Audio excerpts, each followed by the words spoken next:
everyone, I wanted to make another crochet motif out of this book. So this is the Beyond the Square crochet motifs book. In my first video I did crochet motif number 2 because I wasn't sure of how to do one of the stitches in the first motif. I still have not gotten around to learning that motif yet, so I'm going to come back to it. So today I'm going to be doing motif number 3. I really think this one is super cute.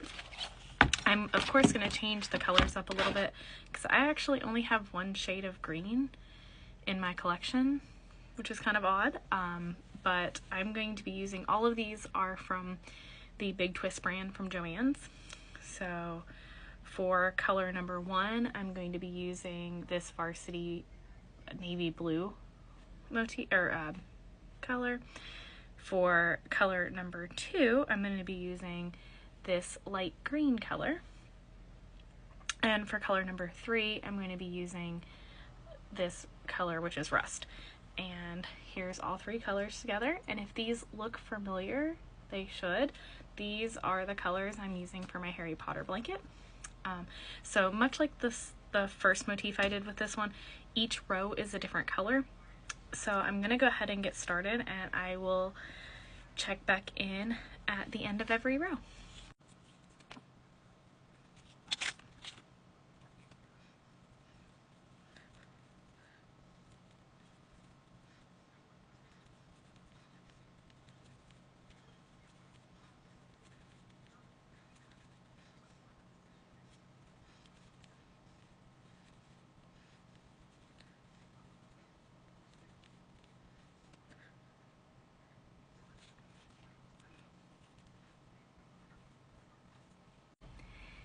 Here is row 1.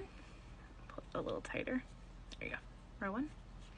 And I forgot to mention I'm using a size 4 crochet hook. This yarn is also size 4, but I'm using the size 4 from my Harry Potter Woobles kit. So I'm going to start round 2, and that actually goes into the light greens. I'm going to switch to that color now.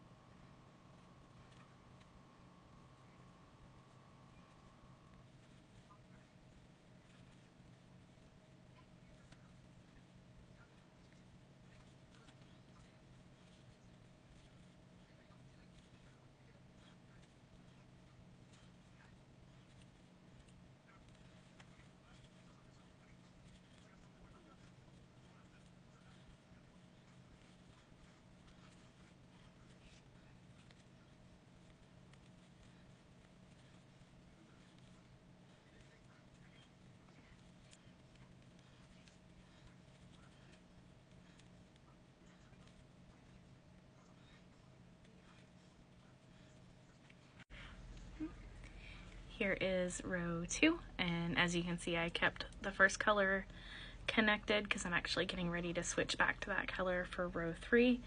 So usually what I do is I'll just carry the colors forward and then work on cleaning up the ends and everything behind at the end when I'm done. So there is row 2.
here is round 3. It's looking a little funny right there.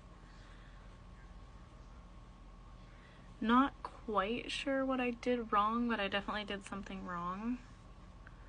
Oops. So I think I'm actually going to take that out and go back over that spot, because it looks like the instructions should have told me to do a few more in this chain stitch, but it ends with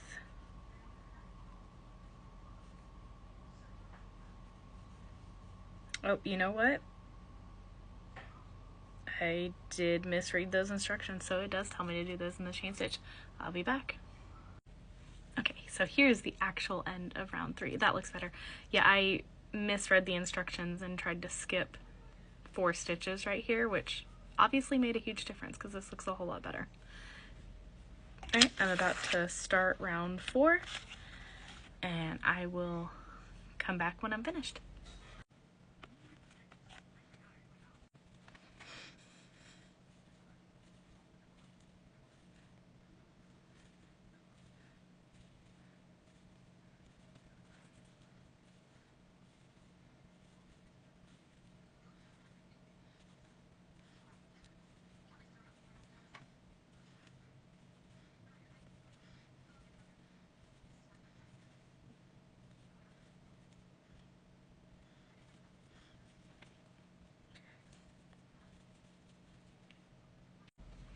Okay, here is row 4.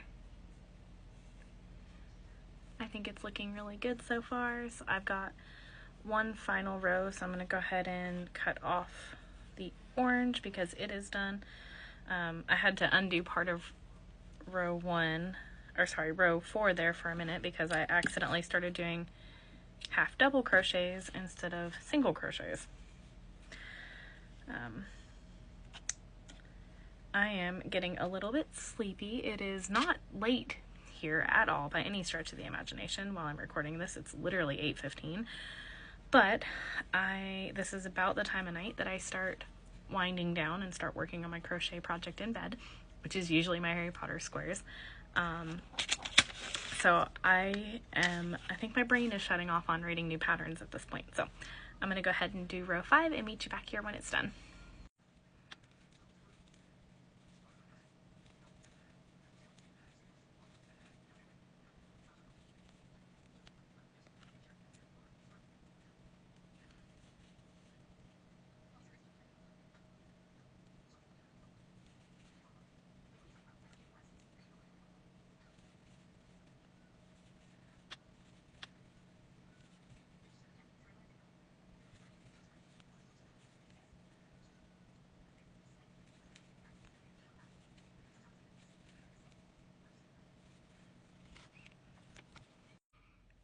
Alright, and here is row number 5. I think my tension was a little tight, so it's starting to curl on me.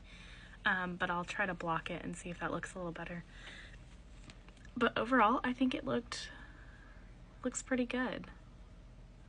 I kind of like just like the little peak of orange through here. So let me grab the pattern book and you can see what it was supposed to look like and what it ended up looking like. So that's what it's supposed to look like.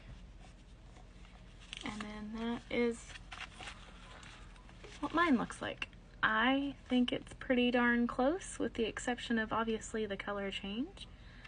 But I think it looks pretty good. And this one actually had a stitch that I had not done yet in it too, called the spike stitch, which was actually relatively easy. So that's what that is right there, is that spike stitch. So these are in between, it's single crochets, and that's the spike stitch coming down into that row.